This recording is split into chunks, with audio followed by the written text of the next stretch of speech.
Hello friends, வணக்கம். Welcome to Chitra's cooking. இன்றைக்கி நம்ம பார்க்க போகிற ரெசிபி ரவா பொங்கல்ங்க. இது நம்ம விசு சார் சொல்கிற மாதிரி வாயில் வச்சோடனே வழுக்கிட்டு போய் குடலில் தான் விழணும், அந்த மாதிரி ஒரு கேசரி கிண்டுன்னு சொல்லுவார். அந்த மாதிரி ஒரு பொங்கல் வந்து இன்றைக்கி நான் கிண்டி உங்களுக்கு ரெசிபியாக கொடுத்துருக்கேன். நீங்களும் வந்து கண்டிப்பாக ட்ரை பண்ணி பாருங்கள். இந்த பொங்கல் அவ்வளோ டேஸ்ட்டாக இருக்குதுங்க. இது எப்படி செய்யலாம் அப்படின்றத செய்முறை இப்போ பார்க்க போகிறோங்க. இந்த பொங்கல் பார்க்கும்போதே டெம்டிங்காக அவ்வளோ சூப்பராக இருக்குது, சாப்பிட்றதுக்கு ஆசையாகவும் இருக்குதுங்க. பொங்கலை கையில் எடுக்கிறதும் தெரியல, அந்த சட்னியில் அப்படியே பிரட்டிட்டு நம்ம வாயில் வைக்கும்போது அடாடா அவ்வளோ சூப்பராக இருக்குதுங்க. நீங்கள் வந்து பல்லில் படணுன்ற அவசியமே இல்லை, வச்ச உடனே டக்குன்னு வழுக்கிட்டே போய் நம்ம குடலில் தான் விழும். அந்த அளவுக்கு சூப்பரான ஒரு ரெசிபி, சாப்பிட்றவும் டேஸ்ட்டு அவ்வளோ நல்லா இருக்குங்க. ரவை பிடிக்காதுன்றவங்க கூட இந்த பொங்கல் ரெசிபி விரும்பி சாப்பிடுவாங்க. நீங்களும் கண்டிப்பாக ட்ரை பண்ணி பாருங்கள். இப்போ இந்த ரவை பொங்கலுக்கு அளவுகள் பார்த்திங்க அப்படின்னா, நான் இதில் வந்து எந்தெந்த அளவில் போடுறனோ அதே அளவில் செய்யுங்க. பொங்கல் வந்து உங்களுக்கு சூப்பராக வருங்க. ஒரு கிளாஸ் எடுத்துருக்காங்க, அது 200 கிராம். அதில் பாதி அளவு வந்து பாசிப்பருப்பு எடுத்திருக்கேன். 100 கிராம் அளவுக்கு இருக்குன்னு வச்சுக்கலாம். அது வானலில் சேர்த்துட்டு நல்லா வறுத்துடுங்க. வாசனை வரணும், அந்தளவுக்கு பொன்னிறமாக வறுத்துட்டு நம்ம வந்து குக்கரில் அதை வந்து வேக வச்சுருங்க. 1 விசில் 2 விசில் விட்டிங்கன்னா பாசிப்பருப்பு நல்லா வெந்துடுங்க. அதன் பிறகு அதே கிளாஸ்லேயே 1 கிளாஸ் அளவுக்கு ரவை எடுத்துருக்கேன். அதுவும் வந்து வானலில் சேர்த்து நல்லா வறுத்து எடுத்துக்கணுங்க. இதுவும் வந்து ரவை வறுக்கிறது தெரியும். நம்ம ஒரு 5லேருந்து ஒரு 7 நிமிஷம் வறுத்திங்கன்னா ரவை வந்து கரெக்டான ஒரு பக்குவத்தில் நம்மளுக்கு வறுபட்டு வந்துடும். வறுத்த ரவையை ஒரு பிளேட்டில் போட்டுட்டு நம்ம அதே கடாயிலே தண்ணி வச்சுக்க போகிறோங்க. 1 கிளாஸ் ரவைக்கு 3 கிளாஸ் அளவுக்கு தண்ணி வைங்க. இந்த அளவில் தண்ணி வச்சிங்கன்னா கரெக்டாக இருக்கும். இப்போ கடாயில் வந்து தண்ணி சேர்த்துட்டு உப்பும் வந்து சேர்த்துக்கலாங்க. பொங்கலுக்கு நம்மளுக்கு எவ்வளோ உப்பு தேவையோ அந்தளவுக்கு உப்பு சேர்த்துக்குங்க. இப்போ சேர்த்துட்டு உப்பு நல்லா கரையணும், தண்ணி நல்லா கொதித்து வரட்டுங்க. நல்லா கொதிக்கும் போது நம்ம ரவையை வந்து அதில் சேர்த்துடணும். சேர்த்துட்டு ரவை வேகிற அளவுக்கு நல்லாவே கலந்து விட்டு மூடி போட்டு மூடிடுங்க. இப்போ ரவை வேகிற அளவுக்கு நல்லா அப்படியே கலந்து விட்டுகிட்டே இருக்கலாங்க. கலந்து விடுறதை விட்டுட்டிங்க அப்படின்னா கட்டி கட்டியாக ஆன மாதிரி ஆகிடும். அதனால் ரவையை வந்து நல்லா கட்டிகள் இல்லாமல் கலந்து விட்டுக்கிட்டே இருங்க. இப்போ இந்த 3 கிளாஸ் தண்ணிக்கு 1 கிளாஸ் ரவை போட்டோம் இல்லைங்களா, கரெக்டான ஈவனாக வெந்து வந்துடும். இப்போ இதுக்கு எக்ஸ்ட்ரா தண்ணி தேவை தான் நம்மளுக்கு. நம்ம என்ன செய்ய போகிறோம், இப்போ பாசிப்பருப்பு வேக வச்சோம் இல்லைங்களா, அதில் வந்து தண்ணி இருக்கும். அந்த தண்ணியோடு இந்த வெந்த ரவையில் நம்ம இதை சேர்க்கும் போது ரெண்டுமே வந்து ஈக்குவல் வந்து நம்மளுக்கு கரெக்டாகிடுங்க. பாருங்கள், பாசிப்பருப்பு நல்லாவே பூ மாதிரி வெந்து இருக்கணும். பருப்பை வந்து இந்த அளவுக்கு நல்லா வேக வச்சு எடுத்துக்கோங்க. அந்த பருப்பை வந்து நம்ம ரவை கூட சேர்த்து நல்லா கலந்து விட்டுறணும். இப்போ பருப்பும் ரவையும் நல்லா கலந்து வேகணும், அந்தளவுக்கு நல்லா கலந்து விட்டுருங்க. கட்டிகள் இல்லாமல் கலந்து விட்டுடலாம். இப்போ இதில் வந்து ஒரு சிட்டிகை அளவுக்கு நம்ம மஞ்சத்தூள் வந்து சேர்த்துக்க போகிறோங்க. இதுதான் வந்து நம்மளுக்கு கலர் கொடுக்கும். அதனால் கொஞ்சமான அளவு மஞ்சத்தூள் சேர்த்துட்டு உப்பு எந்த அளவுக்கு இருக்குதுன்னு பார்த்துட்டு உப்பும் வந்து நான் சேர்த்துக்கிட்டேங்க. உப்பு கொஞ்சம் கம்மியாக இருந்ததுனால சால்ட்டு சேர்த்துருக்கேன். சேர்த்துட்டு நல்லா கலந்து விட்டுட்டேன் ரவையை.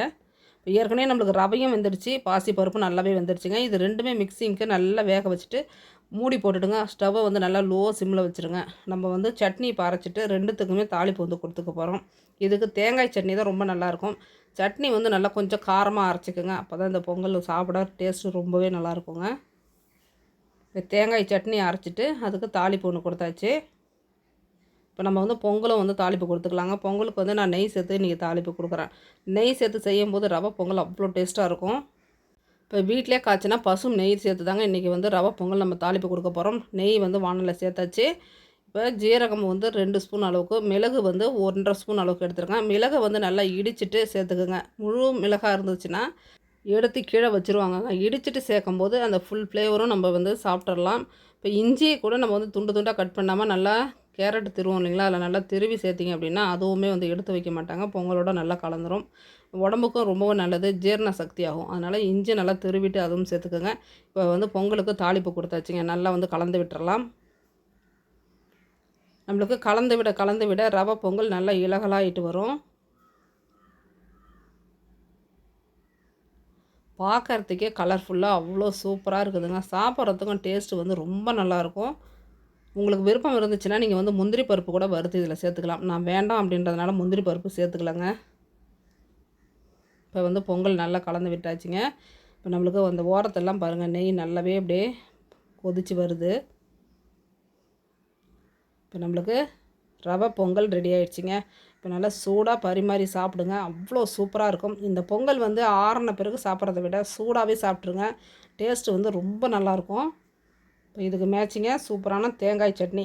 தேங்காய் சட்னியில் தேங்காய் அதிகமாகவும் பொட்டுக்கடலை கம்மியாகவும் வச்சு இந்த பொங்கலுக்கு வந்து ரெடி பண்ணுங்கள். பொங்கலுக்கு வந்து எப்போவுமே அந்த மாதிரி ரெடி பண்ணிங்கன்னா சட்னி வந்து ரொம்ப நல்லாயிருக்கும்.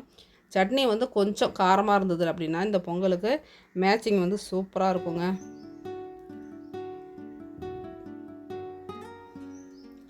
இப்போ கொஞ்சமான அளவு பொங்கலில் வந்து சாப்பிட்டு பார்க்கலாம் எப்படி இருக்குது அப்படின்ட்டு. டேஸ்ட்டு பொங்கல்லையும் சரி சட்னிலையும் சரி உப்புலாம் கரெக்டாக இருக்கா அப்படின்றத பார்க்கலாம்.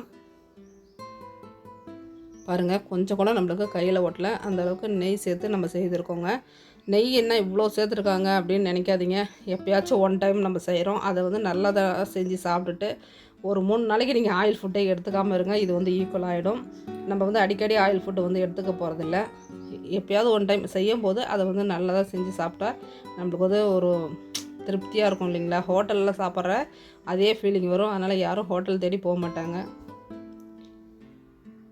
சூப்பரான ரவை பொங்கல் இன்றைக்கி பார்த்தாச்சுங்க. கண்டிப்பாக நீங்களும் வீட்டில் வந்து ட்ரை பண்ணி பாருங்கள், உங்களுக்கும் ரொம்பவே பிடிக்கும். நம்ம வந்து ஹாட் பாக்ஸில் மிச்சம் இருக்கக்கூடிய பொங்கலை எடுத்து வச்சிடலாம்னு சொல்லிட்டு ஹாட் பாக்ஸில் எடுத்து வச்சுட்டேங்க. நீங்கள் எந்த பொங்கலாக இருந்தாலுமே நீங்கள் ஹாட் பாக்ஸில் எடுத்து வைங்க. அது வந்து கெட்டித்தன்மை ஆகாமல் கொஞ்சம் இலகலாகவே இருக்கும். கிட்டத்தட்ட ஒரு 3 மணி நேரத்துலேருந்து 4 மணி நேரம் வரைக்கும் ஹாட் பாக்ஸில் வச்சிங்க அப்படின்னா இலகலாகவே இருக்கும் பொங்கல். இப்போ இருக்கிறவங்களுக்கும் பிளேட்டில் வந்து பொங்கல் வச்சு பரிமாறி கொடுத்தாச்சுங்க. எல்லாருமே ரொம்ப சூப்பராக இருக்குது அப்படின்னு சொல்லியிருந்தாங்க. நீங்களும் வீட்டில் வந்து கண்டிப்பாக அந்த ரவை பொங்கல் ரெடி பண்ணுங்கள். உப்புமா சாப்பிடாதவங்க கூட சாப்பிடுவாங்க. இந்த வீடியோ பிடிச்சிருந்தால் ஒரு லைக் பண்ணுங்கள். தேங்க்யூ.